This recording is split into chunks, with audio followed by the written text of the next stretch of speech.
The underestimation ambassador, Sixth, clicked his mandibles together in what his species considered deep thought. The crystalline chamber of the Galactic Coalition's High Command buzzed with the excited chatter of a dozen different species. There, translators working overtime to convert the cacophony into understandable speech. For 3 centuries, he had served as the Coalition's chief diplomatic advisor, witnessing the rise and fall of countless civilizations. Yet something about today's briefing left him with an unsettling feeling in his thorax. The holographic display at the center of the chamber showed a small blue planet orbiting an unremarkable yellow star. Earth, they called it, the 3rd planet in what the inhabitants referred to as the Sol System. General Krex, the Coalition's military commander, stood beside the projection with his scaled arms crossed, his reptilian features twisted into what passed for a smile among his people. "Preliminary scans are complete," Krex announced, his voice carrying the harsh undertones typical of the Vorthok species. "The planet shows signs of a developing civilization. Carbon-based life forms, primitive. Nuclear technology, limited space travel capabilities. They haven't even established permanent colonies on their nearest celestial bodies." Murmurs of amusement rippled through the assembly. The Glythians, with their translucent bodies pulsing various colors, flickered in what Zixith recognized as their equivalent of laughter. The Nebulan delegation, floating in their environmental suits, hummed in harmonious derision. "Estimated resistance capability?" asked Chancellor Vexima, the Coalition's supreme leader, his metallic voice echoing from the speakers embedded in his cybernetic frame. "Negligible," Krex replied without hesitation. "Their most advanced weapons are crude chemical explosives and projectile systems. Their military is fragmented into nearly 200 separate nation-states, many of which are actively hostile toward each other. Integration into the Coalition should take no more than 6 standard cycles." Zixt H shifted uncomfortably on his 6 legs. In his centuries of service, he had learned to trust his instincts, and right now, every nerve ending in his exoskeleton was screaming warnings. He had seen this pattern before. Civilizations that appeared weak on the surface often possessed hidden depths that could surprise even the most experienced observers. "What about their social structure?" he interjected, his compound eyes focusing on the data streams flowing around the hologram. "Have we analyzed their cultural adaptability?" Krex's head turned toward him with visible irritation. "What does it matter? They'll adapt or be replaced.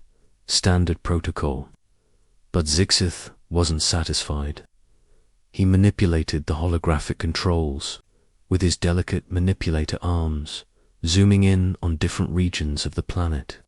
The images showed sprawling cities, complex transportation networks, and most intriguingly, massive industrial complexes that seemed to serve no apparent civilian purpose. "Curious," he murmured. "For a species that supposedly lacks advanced technology, they certainly have extensive manufacturing capabilities. And look at these population centers. The distribution suggests a level of coordination that contradicts the fragmentation General Krex described." Chancellor Veximore's optical sensors focused on the ambassador. "Explain your concerns." Zixith highlighted several points on the planetary surface. "These facilities appear to be producing materials far in excess of their apparent technological needs. Either they're incredibly wasteful, which seems unlikely given their resource constraints, or they're preparing for something we haven't identified yet." Paranoid speculation, Krex dismissed with a wave of his clawed hand.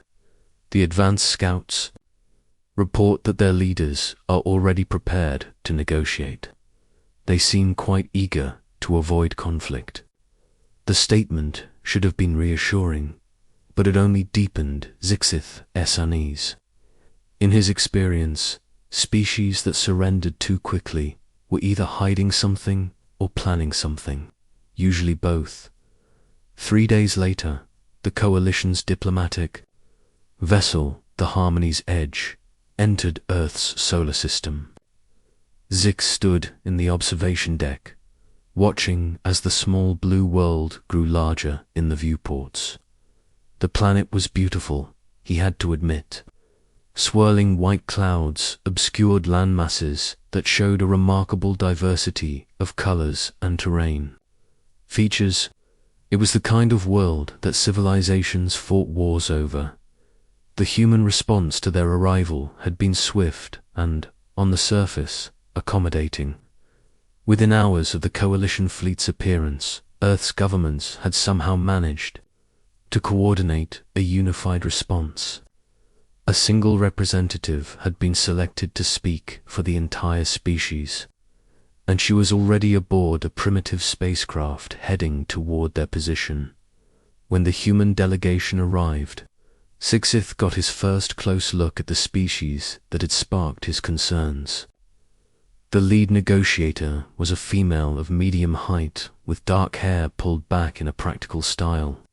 Her eyes, a striking shade of brown, seemed to take in every detail of the coalition's receiving chamber. She moved with a fluid grace that spoke of physical conditioning, yet her manner was calm and diplomatic. "I am Dr. Alina Rodriguez," she said, her voice carrying clearly through the chamber's acoustics. "I represent the United Nations of Earth and have been authorized to speak on behalf of our species." Chancellor Vexamer's cybernetic form clicked and whirred as he processed this information.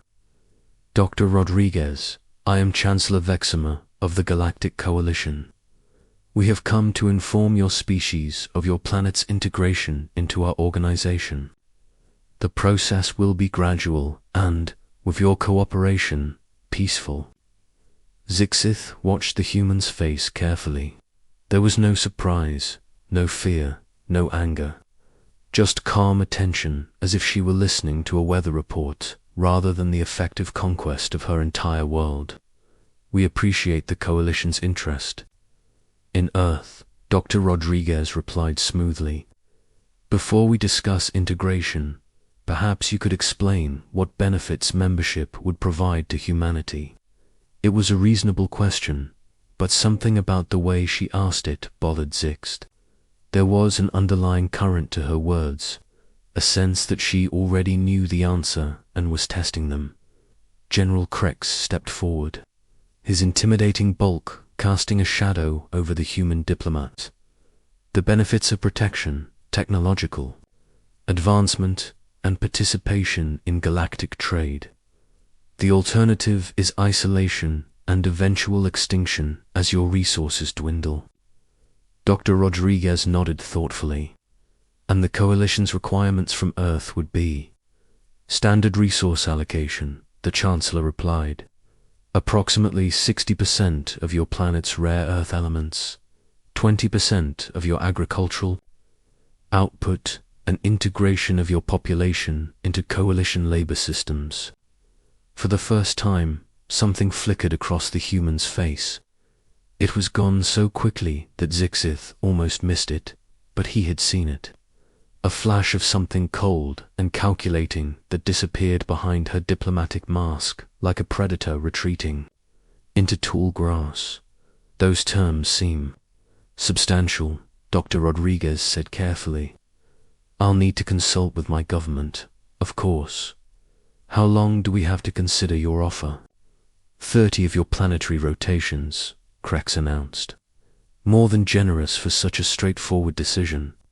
The human delegation departed soon after, returning to their planet's surface, as their primitive spacecraft disappeared into the atmosphere. Zixith found himself staring at the blue world with growing apprehension. "Something troubles you, Ambassador?"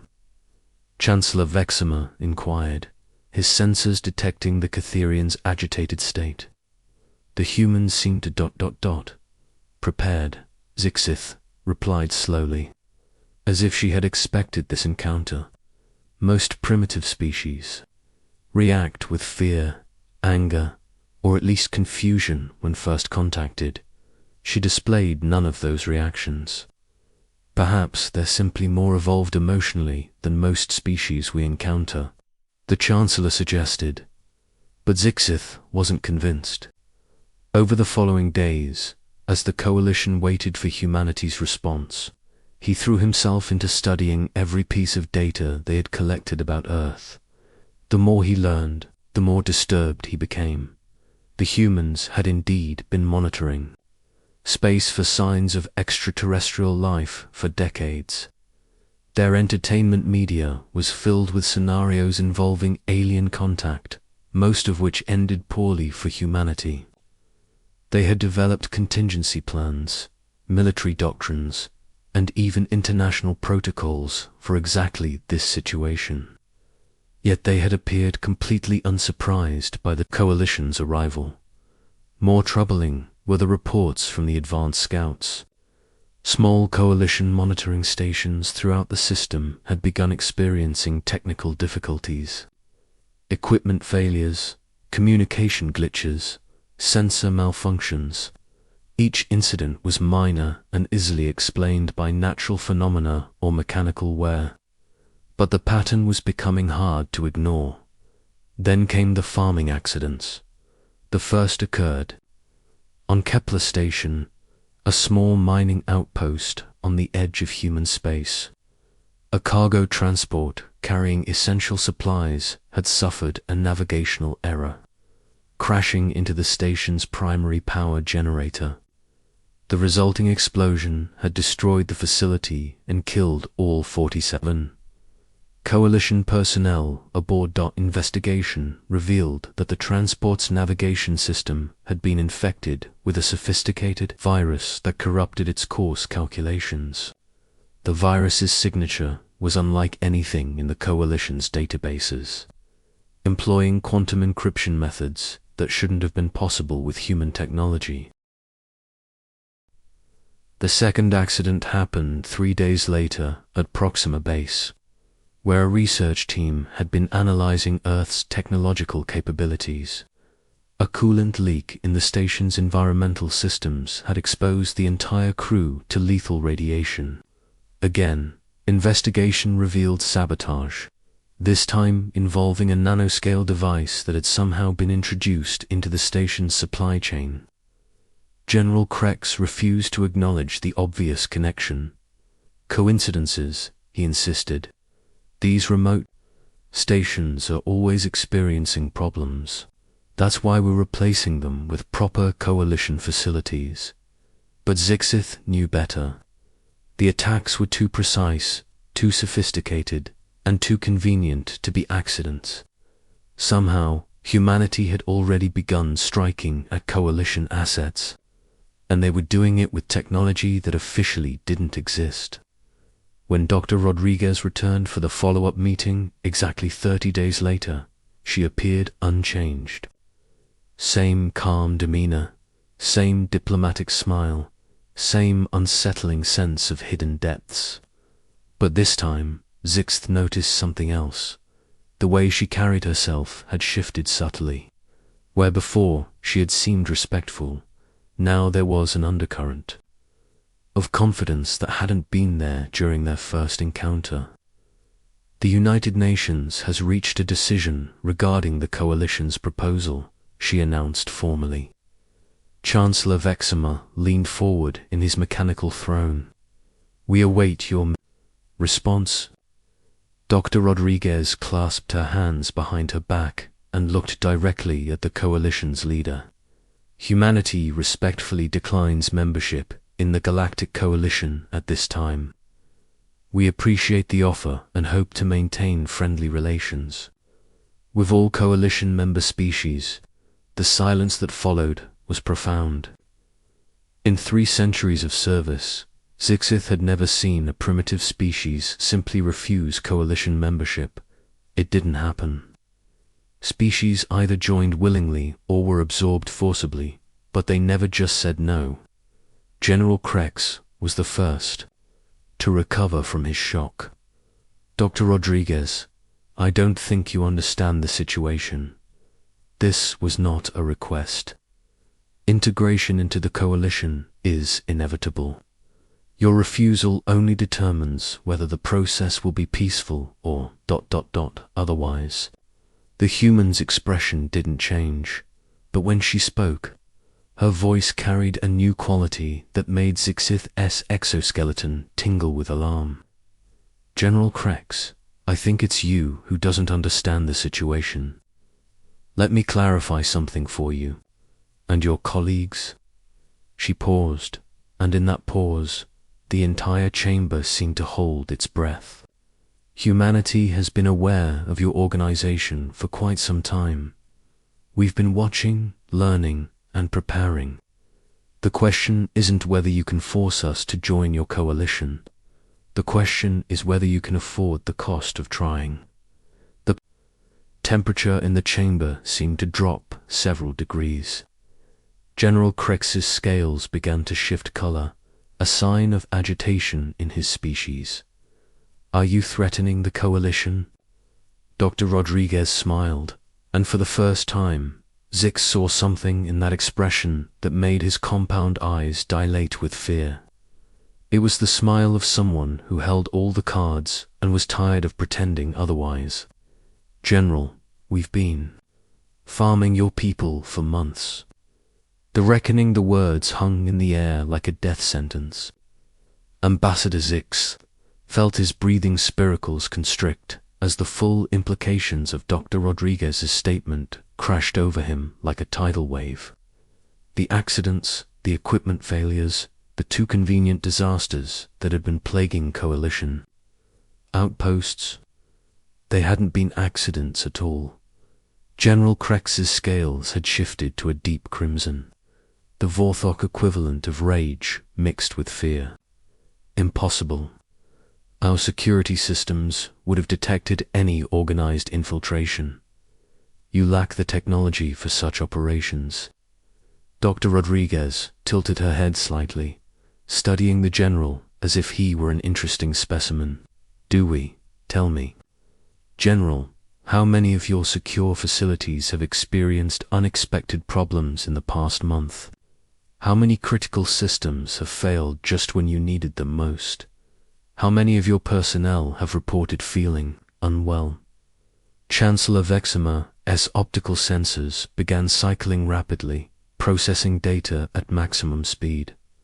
What have you done? The human diplomat reached into her jacket and withdrew a small device that looked remarkably similar to a coalition datapad, except for its sleeker design and the soft blue glow emanating from its surface. What we've done, Chancellor, is exactly what humans have always done when faced with a superior force. We adapted, we learned, and we prepared. She activated the device, and suddenly the chamber's main display screen flickered to life, showing a tactical overview of coalition space. Red markers began appearing across the star map, dozens of them scattered throughout coalition territory like drops of blood. Each of these markers represents a coalition facility that has been compromised. Dr. Rodriguez explained with clinical precision. Not destroyed, you understand, compromised. We've been inside your networks for months, learning your technologies, mapping your defenses, and most importantly, understanding your weaknesses. Zixith's mandibles clicked frantically as he processed the scope of what she was revealing. The red markers weren't just on military installations. They were on research stations, communication hubs, supply depots, even civilian colonies. The humans had somehow infiltrated the entire coalition infrastructure. The farming accidents you mentioned were just the beginning, Dr. Rodriguez continued. A demonstration, if you will, of what humanity is capable of when properly motivated. Each incident taught us more about your responses, your protocols, your limitations. General Krex stepped forward, his claws extended in a threatening gesture. "You're bluffing. Even if you had managed some minor sabotage, you couldn't possibly threaten the entire coalition. We have fleets of warships, armies of soldiers, weapons. That could sterilize your planet from orbit." Dr. Rodriguez didn't flinch. Instead, she touched another control on her device, and the display changed to show real-time footage from what was clearly the bridge of a coalition dreadnought. The crew, a mix of different species, was going about their duties normally, unaware they were being watched. "That's the CNS Devastator, isn't it?" she asked conversationally. "Your flagship, General. Beautiful ship. We particularly admire the quantum torpedo arrays. Very impressive firepower." She paused, studying the General's expression. "Of course, it's a shame about the nanite infestation in the main computer core." The color drained from Krex's scales as he watched his own bridge crew on the screen. "That's impossible. The Devastator is in high orbit around Vorthok Prime. Our homeworld's defenses would detect any human infiltration, would they?" Dr. Rodriguez asked softly. "Admiral Webb, would you be so kind as to demonstrate?" Another human voice came from the device's speakers, calm and professional. "Of course, Dr. Rodriguez, Devastator. This is Admiral Marcus Webb of the Terran Defense Force. Your ship is now under our control. Please stand down your weapons and prepare to receive boarding parties." On the screen, chaos erupted on the dreadnought's bridge as crew members frantically worked their controls, finding their systems unresponsive. Warning lights flashed, and alarms began blaring as the ship's own computers locked out the coalition. Crew, Chancellor, Vexima's mechanical form began emitting a high-pitched whine that Zixt H recognized as extreme distress. How is this possible? Our cybersecurity protocols are impenetrable." Dr. Rodriguez smiled, that same unsettling smile. "Your protocols were designed to prevent infiltration by species that think like you do. Unfortunately for you, humans don't think like you do. We don't follow your rules, we don't respect your boundaries, and we certainly don't limit ourselves to your definitions of what's possible." She manipulated her device again, and the display split into multiple screens, showing scenes from across Coalition space. On each screen, Coalition facilities were experiencing simultaneous system failures. Weapons wouldn't fire, shields wouldn't activate, life support systems were failing, and communication arrays were broadcasting the same message in dozens of different languages. "This is Admiral Marcus Webb of the Terran Defense Force, by order of the United Nations Security Council and in response to aggressive actions taken against the sovereign world of Earth. All Coalition military assets are hereby seized. Coalition personnel will surrender immediately and await further instructions." The magnitude of the coordinated attack was staggering. In a matter of minutes, humanity had effectively crippled the Coalition's ability to function as a military organization. It was the most sophisticated act of warfare Zixith had ever witnessed, and it had been accomplished without firing a single shot or destroying a single ship. General Krex collapsed into the nearest chair, his legs no longer able to support him. "The fleet, the entire fleet, is now under human control," Dr. Rodriguez confirmed, "along with your primary communication networks, your supply chains, your research databases, and your financial systems. Oh, and before you think about activating any emergency protocols, you should know that we've been monitoring your command codes for weeks. Every contingency plan you have, we already know about. Chancellor Vexima as optical sensors dimmed as his processing capacity struggled to cope with the situation. What do you want? For the first time since entering the chamber, Dr. Rodriguez's expression softened slightly. What we want, Chancellor, is very simple. We want to be left alone. We want the Coalition to withdraw from our solar system, cancel all plans for Earth's integration, and never return. In exchange, we'll release your captured assets and personnel, unharmed. And if we refuse? Krex asked weakly. Dr. Rodriguez's expression hardened again. If you refuse, then you'll discover what happens when you threaten something that humans consider sacred. Our home, our families, our freedom. The Coalition has been built on the assumption that superior technology equals superior power. Today, you've learned that assumption is false. She gestured to the screens, showing the paralyzed Coalition forces. Every ship you see there could be destroyed with a thought. Every base could be vented to space. Every colony could lose life support. We've had that capability for hours now, yet here you all are, alive and unharmed. That's not because we lack the will to use it. It's because humans prefer to solve problems with the minimum necessary force. Ambassador Zixith found his voice. At last, though it came out as barely more than a whisper. How long have you been preparing for this? Dr. Rodriguez turned to him, and he saw something almost like respect in her eyes. Since the first time we looked up at the stars and wondered what was out there, Ambassador.